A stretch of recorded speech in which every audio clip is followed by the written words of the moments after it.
Hello all, आप सभी students का पमिता एआई वर्ल्ड में स्वागत है। और लास्ट वाली वीडियो में मैं आपको पढ़ा रही थी नमस्ते, प्रणाम और राम राम जी। और मैं लास्ट वाली वीडियो में आपको पढ़ा रही थी कि ओवर फिटिंग और अंडर फिटिंग किसे कहते हैं। ठीक है, आपको अगर याद हो, थोड़ा समय हो गया उस वीडियो को आए हुए, तो ओवर फिटिंग अंडर फिटिंग, देखो मैं एक रिवीजन आपको इसमें दे देती हूँ।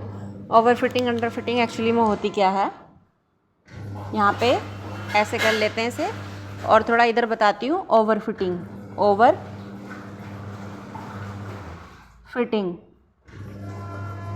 And underfitting. रिवीजन, ये रिवीजन है, मैंने लास्ट वीडियो में पढ़ा दिया है आपको डिटेल में, लेकिन आगे जो प्रिंसिपल कंपोनेंट एनालिसिस में इसी क्लास में पढ़ाने वाली हूँ वो इसके ऊपर बेस्ड है। किसके ऊपर? Overfitting and underfitting revision. As we know कि मैं आपको कंटिन्यूसली पढ़ा रही हूँ, कोई भी ऐसे इधर का इधर रैंडमली नहीं पढ़ा रही, इंटरकनेक्टेड है, स्टेप बाय स्टेप पढ़ाती जा रही हूँ वैसे, ताकि आप उसको समझते जाएँ आसानी से। तो ओवर फिटिंग अंडर फिटिंग का रिवीजन हम करते हैं। मैंने बताया था लास्ट वाली वीडियो में, सपोज करो हमारे पास दो एट्रीब्यूट्स हैं एक्स और वाई, और इन दो एट्रीब्यूट्स के बीच के में हमने एक एआई मॉडल जनरेट किया। सपोज करो ये लाइन हमारा मॉडल है, ठीक है। अब ये मॉडल जो बनाते किसके बेसिस पे है? मॉडल डाटा पॉइंट्स के बेसिस पे बनाते हैं या डाटा सेट्स के बेसिस पे बनाते हैं, ठीक है। तो ये हमारे डाटा पॉइंट्स या डाटा सेट्स हैं। एक मॉडल ये हो गया जिसे हम कहते हैं ओवर फिटिंग, और एक दूसरा है हमारा अंडर फिटिंग। दूसरा क्या है? Under fitting. ये रहा अंडर फिटिंग। इस अंडर फिटिंग में क्या होता है? इसमें भी हमारा दो एट्रीब्यूट्स हैं। सपोज करो वाई और वाई डैश, ठीक है। इसमें भी हमने एक मॉडल बनाया। सपोज करो ये हमारा मॉडल है, लेकिन इसमें जो डाटा पॉइंट्स हैं इस मॉडल से दूर हैं, इतनी दूर है, बस कुछ ही डाटा पॉइंट्स ये जो मॉडल है कुछ ही डाटा पॉइंट्स को कवर कर रहा है, ठीक है। बहुत ही कम डाटा पॉइंट्स को कवर कर रहा है। लेकिन यहाँ पर जो है इसने जो मॉडल है इसने काफ़ी सारे डाटा पॉइंट्स को कवर किया है। जो बाकी जो डाटा पॉइंट्स हैं जिन्हें कवर नहीं किया है वो भी बिल्कुल पास में है। तो इसे क्या बोलेंगे? इस मॉडल को ओवर फिटिंग मॉडल।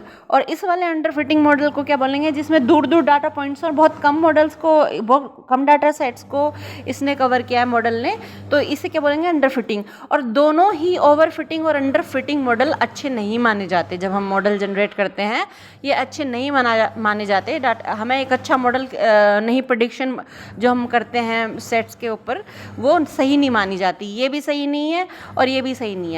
इन दोनों के बीच में जो बेस्ट मॉडल होता है वो कौन सा होता है?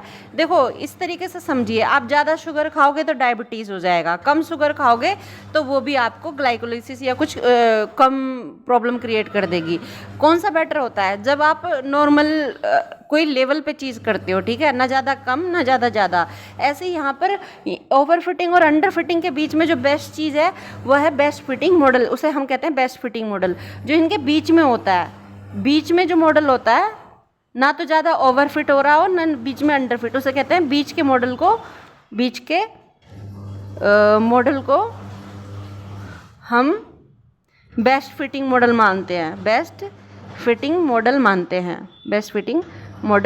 मानते हैं। ठीक है। क्यों मानते हैं बेस्ट फिटिंग मॉडल बीच के मॉडल को? अच्छा, अगर आपके पास ऐसे डाटा, आपने मॉडल जनरेट कर दिया, एज ए डाटा साइंटिस्ट आपने मॉडल बना दिया, ठीक है। उस मॉडल को बनाते वक्त आपने देखा कि अरे हमारा जो मॉडल हमने बनाया वो ओवर फिट हो गया, तो ये एक तरीके की प्रॉब्लम हो गई, ठीक है।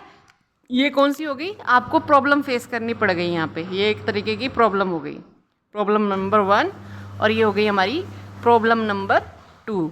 लेकिन इन दोनों के बीच में जो बेस्ट फिट मॉडल होता है तो ना ज़्यादा ओवर फिट हो रहा हो ना ज़्यादा अंडर फिट हो रहा हो, तो इसको प्रॉब्लम नंबर 1 को, प्रॉब्लम नंबर 2 को, इस सॉल्यूशन ये है। इस सॉल्यूशन को लाने के लिए जो यूज़ किया जाता है, इसको सॉल्व करने के लिए जो यूज़ होता है उसे हम क्या कहते हैं?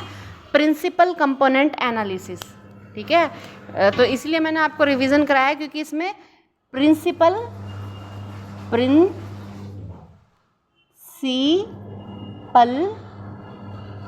कंपोनेंट एनालिसिस, इन दोनों के बीच में जो यूज़ होगा उसे क्या बोलेंगे हम? Principal component analysis. सो अगर हम इसकी डेफिनेशन देखें, अगर हम इसकी परिभाषा देखें एनालिसिस की, तो परिभाषा क्या होगी? परिभाषा होगी, हम प्रिंसिपल कंपोनेंट एनालिसिस की परिभाषा हमसे कोई पूछ ले इंटरव्यूअर कि आप प्रिंसिपल कंपोनेंट एनालिसिस को डिफाइन करो, कैसे डिफाइन करोगे? तो बहुत एक छोटी सी लाइन में आप इसे डिफाइन कर सकते हो। Principal component analysis is used when,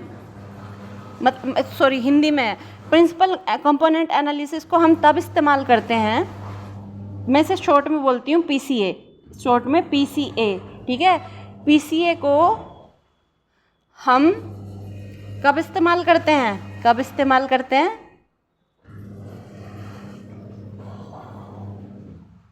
करते हैं। क्वेश्चन है, इंटरव्यूअर ने आपसे पूछ लिया तो आप उसे आंसर क्या दोगे? आप उसे आंसर दोगे PCA को हम इस्तेमाल करते हैं, PCA को हम ओवरफिटिंग यानी हमारी प्रॉब्लम नंबर वन, ठीक है। PCA को हम ओवरफिटिंग की प्रॉब्लम को सॉल्व करने में इस्तेमाल करते हैं, ठीक है। तो प्रिंसिपल कंपोनेंट एनालिसिस कहाँ यूज़ होता है? जब हमारा मॉडल जो है वो ओवरफिट हो जाता है, ठीक है। अब हम आ जाते हैं PCA होता क्या है, ठीक है। PCA डिटेल में हम समझते हैं कि होता क्या है, और PCA को हम कैसे पर्टिकुलरली यूज़ करेंगे उसके बाद में नेक्स्ट वीडियो में आपको ये बताऊंगी। देखिए, ठीक है, सपोज करो ये वाला मॉडल ले लिया हमने, प्रॉब्लम नंबर 1 XY, ठीक है। ये रहा, ऐसे है ना, कुछ इस तरीके से है ना मॉडल, ये पीछे वाला ऐसे।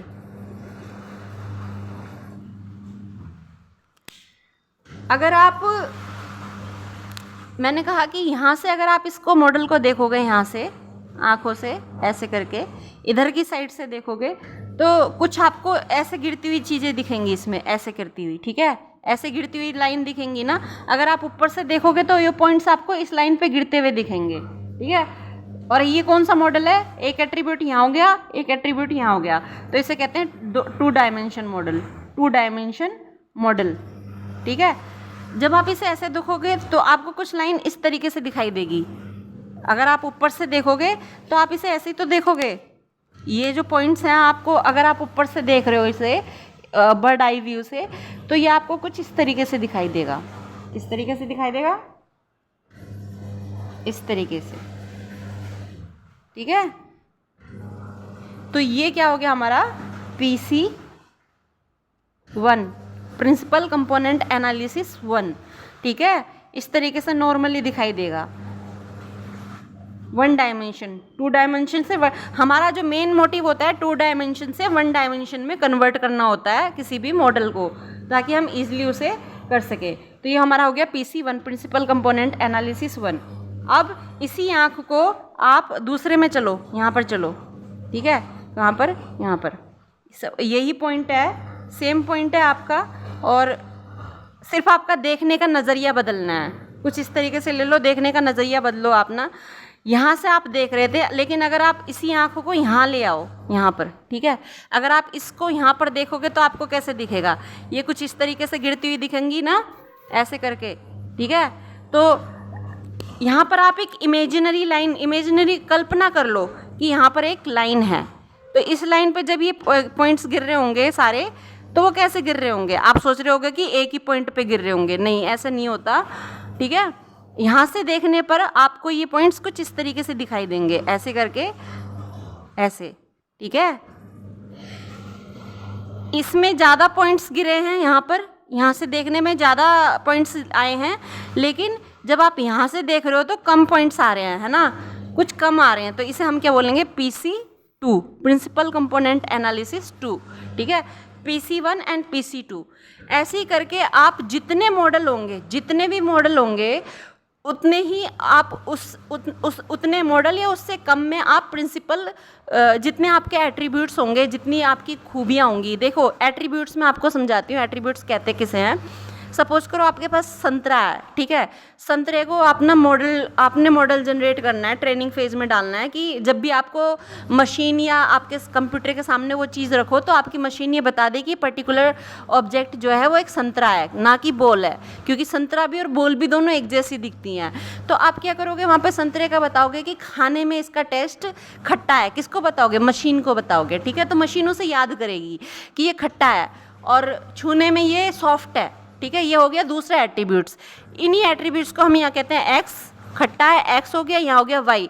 और ऐसे ही करके जो डिफरेंट एट्रीब्यूट्स हैं, फीचर्स मतलब खूबियाँ हैं, वो हम इस मॉडल को बताते हैं। और ये जो मॉडल है उन्हें उन सभी फीचर्स को कंज्यूम करने की कोशिश करता है, ताकि ये बता सके इंसान को कि जो ऑब्जेक्ट आप देख रहे हो उस पर्टिकुलर ऑब्जेक्ट का नाम क्या है, संतरा है, ठीक है। और अगर आपके मॉडल ने आपने उसके सामने वो संतरा रखा और उसने संतरे को संतरा बता दिया तो समझो आपका मॉडल सही है। लेकिन अगर उसने संतरे को गेंद बता दिया, यानी कि आपने अपने मॉडल को ये सही से नहीं बताया है कि उसके एट्रीब्यूट्स क्या हैं, फीचर्स क्या हैं, यानी कि वो कंफ्यूज हो गया। कंफ्यूज कौन हो गया, मशीन कंफ्यूज हो गई देख के।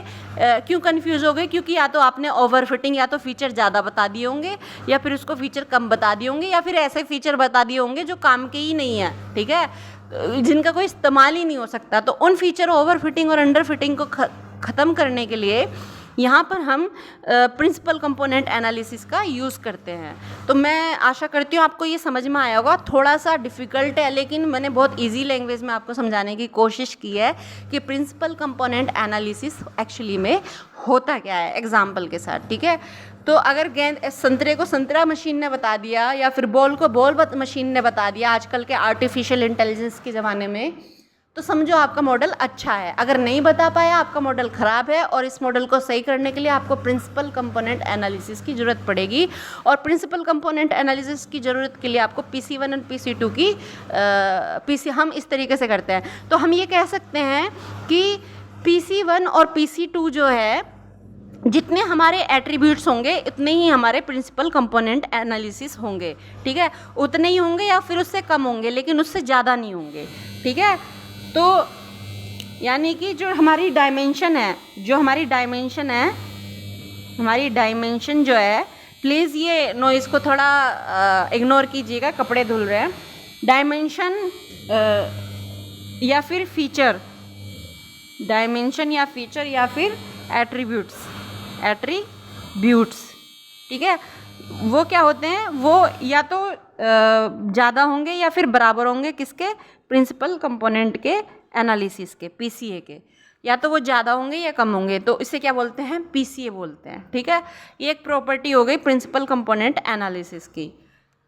तो आज के लिए इतना ही, जो हिंदी मीडियम के बच्चे हैं। और हम मैं कुछ इसके आपको और बताऊंगी इसके आगे चल के कि प्रिंसिपल कंपोनेंट एनालिसिस का रियल टाइम एग्जांपल मैं आपको दूंगी कि कैसे हम लोग एज ए डाटा साइंटिस्ट इसमें यूज़ करते हैं।